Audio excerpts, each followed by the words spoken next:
Nah, tapi di tahun pertama itu saya mendapatkan pelajaran yang luar biasa ya. Dari yang tidak ada niat untuk melanjutkan S3, S2, S3, jadi saya termotivasi banget tuh. Termotivasi banget. Motivasinya apa itu yang membuat Bang Oni sempat terseok-seok di S1 tahun ketiga gitu? Apa yang membuat Bang Oni punya motivasi besar untuk melanjutkan studi sampai tingkat lanjut? Ya, sebenarnya sih saya lebih tepat menekuni fikih muamalah. Jadi Fikih muamalah itu kan muamalah. bisa keuangan, bisa jadi kalau keuangan itu istilah kalau dalam kami maliyah atau perdagangan trading ya, sektor real maksudnya Jariah ya. atau filantropi. Itu biasanya yang saya tekuni. Oleh karena itu, selain kesibukan saya di Dewan Syariah Nasional MUI, jadi saya sekarang mengelola juga sebagai edukasi literasi akun Muamalah Daily namanya. Muamalah Daily, bisa diketik Muamalah Daily. Itu ada, Subscribe, jadi jangan lupa Muamalah Ya, Daily ya di ya. YouTube. Sudah. Oh, Pak Asep sudah ya? Sudah subscribe, saya Oh, belum. sudah. Muamalah Daily ya? Oke. ya Muamalah Daily. Saya setiap Sabtu pagi dan Ahad malam saya live orang bisa bertanya, saya jawab langsung selama 1,5 jam di akun saya Muamalah Daily. Nah, itu sebagai salah satu ikhtiar saya untuk memberikan edukasi khusus di bidang fatwa. Jadi saya coba walaupun mata air ini hanya 1 tetes, tapi saya coba tekuni jadi bidang fatwa, bukan bidang tausiah. Kan ini kan kalau ceramah kan tausiah. Nah, saya coba menggeluti bidang fatwa, tanya jawab gitu. Nah, selain itu saya coba menyibukkan diri di pusat-pusat regulasi. Jadi lembaga-lembaga yang menerbitkan peraturan atau dalam bahasa kita namanya An-Nidhal Ad-Dusturi. Jadi perjuangan membuat undang-undang. Nah, saya coba memilih spesifik lembaga-lembaga yang membuat aturan teknis biar cepat keluar gitu, biar nggak lama dapurnya. Nah, jadi saya saat ini sebagai anggota Dewan Syariah Nasional MUI yang biasanya ikut bersama para guru yang lain menerbitkan fatwa-fatwa. Jadi saya juga ditugaskan oleh DSN untuk mendrafting fatwa tentang konversi versi Konun Aceh nanti 2000 hingga 2023 dan beberapa fatwa yang lain. Saya juga hari ini diamanahkan sebagai anggota Dewan Standar Akuntansi Syariah. Jadi menerbitkan PSAK tentang standar akuntansi syariah. Itu mungkin yang tapi saya lebih banyak di Dewan Syariah Nasional MUI. Kalau di lembaga kajian saya 4 tahun di ISRA di Bank Negara Malaysia bersama Syekh Abdul Sattar Abu Huda, Syekh Sulaiman Mani, Abdurrahman Atram, Syekh Nizam Ya'qubi ya di istilah di Bank Negara Malaysia. Demikian Mas Putri. Itu kalau ada masih aktif mengajar mungkin di berbagai lembaga pendidikan, entah itu di universitas atau sekolah-sekolah tinggi? Ya, dulu sempat saya juga mengelola pesantren ya, pesantren Nurul Fikri di Anyer, sempat mengelola pesantren selama 4 tahun ya, dari tahun 2000 hingga 2004. Sempat menjadi pengajar di beberapa perguruan tinggi di Jakarta. Nah, tapi karena saya kesibukan menulis buku, jadi saya sekarang lebih banyak menulis buku. Saya juga sebagai narasumber di rubrik konsultasi syariah di Koran Republika. Jadi saya punya rubrik khusus konsultasi muamalah di rubrik ekonomi syariah di halaman ke-6 di Koran Republika. Seperti tadi, hari ini muncul tulisan saya tentang giveaway. Kemarin muncul tulisan saya tentang kemarin tulisan saya tentang beli emas secara online. Sebelumnya kredit emas. Jadi masyarakat nanya, kemudian saya jawab di Koran Republika. karena lebih banyak menulis, jadi saya sejak 2 tahun yang lalu sudah tidak mengajar, tapi saya bersama para guru yang lain itu mengelola Sekolah Tinggi Ekonomi Syariah SEBI namanya di Depok. Jadi saya mengelola STEI SEBI, Sekolah Tinggi Ekonomi Islam SEBI, Syariah Economic and Banking Institute. Jadi saya ikut mengelola kurikulum, ada pesantrennya gitu. Di situ saya diamanahkan sebagai Dewan Pembina. Ini luar biasa sibuk nih. Enggak sih. Mungkin nanti bisa ada waktu sedikit untuk mungkin kolaborasi dengan Mari. Tapi nanti, tapi kalau misal saya pernah ngobrol sama Pak Asep dan beberapa alumni yang lain. Sebenarnya ketika kita melihat beberapa tahun terakhir ketika era digitalisasi mulai masuk ya, saya menyebutnya digital transformation era, saya itu punya concern sebenarnya. Concern saya itu adalah sebenarnya simple.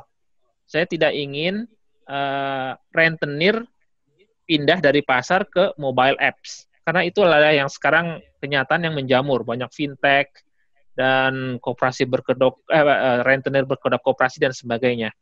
Nah, kalau Bang Odi sendiri melihat dari segi perkembangan ekonomi syariah di Indonesia dan era digital transformation ini, ada nggak yang bisa kita lakukan mungkin untuk bisa mengedukasi masyarakat bahwa sebenarnya kita harus hati-hati terhadap sebenarnya rentenir yang berkedok sebagai fintech yang cuman pindah dari yang tadi saya bilang dari pasar ke mobile app sebenarnya. Bisa kasih view atau opini Bang Oni tentang hal itu?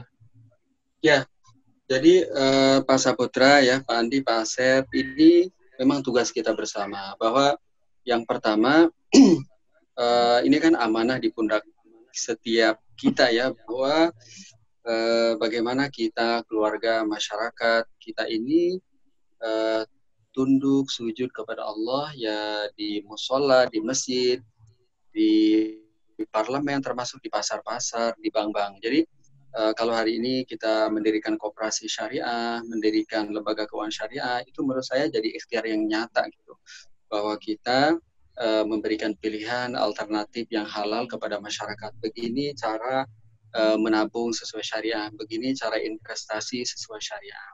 Nah, yang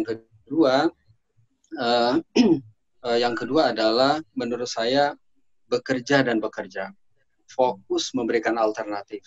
Jadi bagaimana kita menerjemahkan dari kertas yang serba ideal, tuntunan Al-Quran, hadis, penjelasan para ulama yang serba ideal ke dalam kenyataan. Jadi bagaimana antara berbicara tentang tuntunan yang serba ideal dengan kenyataan di lapangan, itu yang mau kita terjemahkan gitu. Sehingga fikih-fikih kita ini fikih-fikih yang moderat, menjawab tantangan, memberikan solusi terhadap problematika di lapangan. Jadi yang kedua, menurut saya apapun, sekecil apapun, bekerja dan bekerja. Jadi ngasih solusi. Jadi seperti yang Pak Andi dan teman-teman lakukan, bikin koperasi, apa gitu. Jadi itu real nyata. Jadi kata kunci yang kedua ini fokus bekerja, fokus memberikan alternatif gitu. Nah yang ketiga, ini kan di Indonesia memang tantangannya masalah literasi dan inklusi ya. Jadi lemahnya kesadaran pemahaman masyarakat. Jadi menurut saya kalau kata kuncinya lemahnya inklusi dan literasi, berarti sebenarnya masyarakat memang bisa ya, bisa kita ajak. Nah ini harapan besar bagi kita, walaupun angka masih 8% tingkat literasi di Indonesia, tetapi pada saat yang sama ceruknya kan besar ya.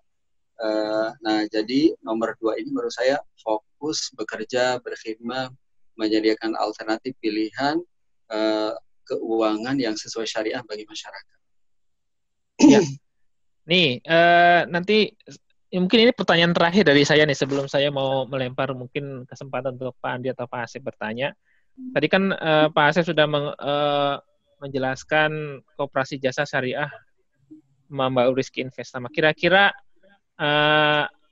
untuk kedepannya ada nggak yang bisa kita kolaborasikan antara Mari dan Bang Oni mungkin, atau mungkin Bang Oni bisa kasih feedback, saran atau masukan bagaimana memajukan koperasi, bagaimana melakukan inovasi-inovasi produk-produk syariah supaya bisa diterima oleh para anggota dan masyarakat. Karena mungkin sekarang kita lagi struggling untuk bahkan meyakinkan bahwa kalau ingin melakukan pembiayaan syariah ya harus mengikuti aturan-aturan yang sudah ditetapkan gitu ya. Dan itu masih kesadarannya masih sangat sangat rendah sekali. Kira-kira apa kolaborasi realnya, Bang Oni?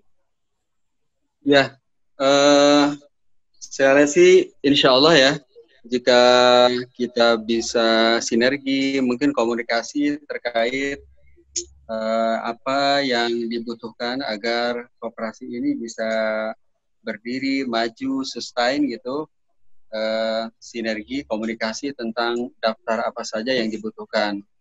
Insya Allah sih dengan ada operatornya, kemudian komunikasi berjalan, ada sinergi sesama alumni, insya Allah sih menurut saya akan banyak yang bisa kita selesaikan dari hal-hal yang teknis sampai strategis gitu ya. Apalagi alumni Asidikin sudah banyak sekali gitu ya.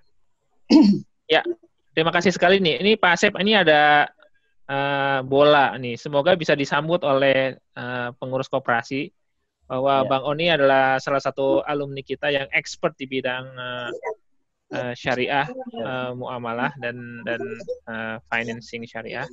Kira-kira dari Pak Asep sendiri gimana? Ya, alhamdulillah. Akhirnya menemukan juga Bang Saputra nih, alumni abang kelas kita, guru kita juga ini. Jadi nanti kebetulan saya tinggal di Bandung ini, Bang Oni. Bang Oni tinggal di mana, Bang Oni? Saya di Depok. Oh, di Depok, di Depok. Ya? Masih jauh barat lah. Ya, memang nanti setelah saya ke Jakarta lagi beraktivitas nanti normal kembali, ya harus kita atur jadwal. Ke Bang Oni. Iya, sowan lah. Jadi nanti banyak hal-hal yang memang perlu saya gali juga, karena saya memang basically konvensional Bang Oni ini. Basically saya memang sertifikasinya konvensional, memang saya di Rural Bank Certified kemarin itu kan lebih konsen di micro banking konvensional. Jadi ada beberapa hal yang memang perlu saya perdalam tentang syariah ini. Jadi saya belum tuntas sampai sertifikasi syariah. Jadi kemarin baru pelatihan dasar ekonomi syariah saja. Sama siapa kemarin tuh waktu Pak Faruqi, siapa yang dari muamalat dulu tuh ya. Nah itu baru sampai situ saja. Karena ya itu tadi memang keterbatasan di dalam pergaulan saya juga gitu kan. Saya memang harus lebih mendalami lagi. Alhamdulillah sekarang bisa bertemu dengan Bang Oni. Ya. Yang pasti nanti untuk saya setuju tuh yang literasi inklusi keuangan syariah untuk masyarakat, terutama di dunia pendidikan pesantren terutama juga itu masih minim juga pengetahuan tentang sangat minim ya, sangat syariah, minim sekali. Bang Oni. Jadi ketika memang masuk ke dunia kerja, mereka masuk dunia usaha, akhirnya masuknya ke konvensional lagi gitu. Bahkan istilah-istilahnya pun yang alumni pesantren pun masih belum ngerti juga gitu. Artinya murabahah, murosorokah gitu kan. Artinya mereka yang ya notabene teman-teman kita nih yang di Asidikia yang alumni nggak sama pemahaman tentang ekonomi syariah, terutama pembiayaan syariah itu belum sepenuhnya bisa dipahami. Jadi saya juga berpikir memang secara mata pelajaran atau akademis di SMP Senawiyah waktu itu memang tidak diajarkan juga gitu kan mengenai itu. Akhirnya ketika terjun ke dunia usaha, ketika dia mau mengajukan pembiayaan atau mau menginvestasikan uangnya, sehingga mereka di pola pikirnya yang terbiasa mereka lakukan ya konven gitu, pengennya tuh flat aja gitu maksudnya tuh. Padahal ternyata di sisi syariah itu saya lihat memang banyak sekali keuntungannya gitu kan sebetulnya gitu, dan punya ketahanan ekonomi yang luar biasa dalam segala situasi gitu ya. Artinya mereka udah ya untuk itu alhamdulillah Bang Oni, lagi-lagi nanti saya tukar-tukaran nomor telepon nggak apa-apa ya sama Bang Andi, minta saya. Insyaallah siap. Alhamdulillah. Ini Mari TV telah membuktikan sekali lagi bahwa menjadi ajang silaturahim, ajang kolaborasi, dan ajang ya, saya sering menyebutkan menyambung seluruh missing pieces antara alumni yang tersebar di mana-mana. Mungkin itu saja dari saya. Terima kasih Bang Oni sekali lagi, terima kasih Pak Asep atas bincang-bincangnya. Assalamualaikum warahmatullahi wabarakatuh. Sahabat-sahabat alumni semuanya, para senior, para asatidz, silahkan like, comment, and share Mari TV kebanggaan kita semuanya supaya bisa diakses seluas mungkin oleh halayak.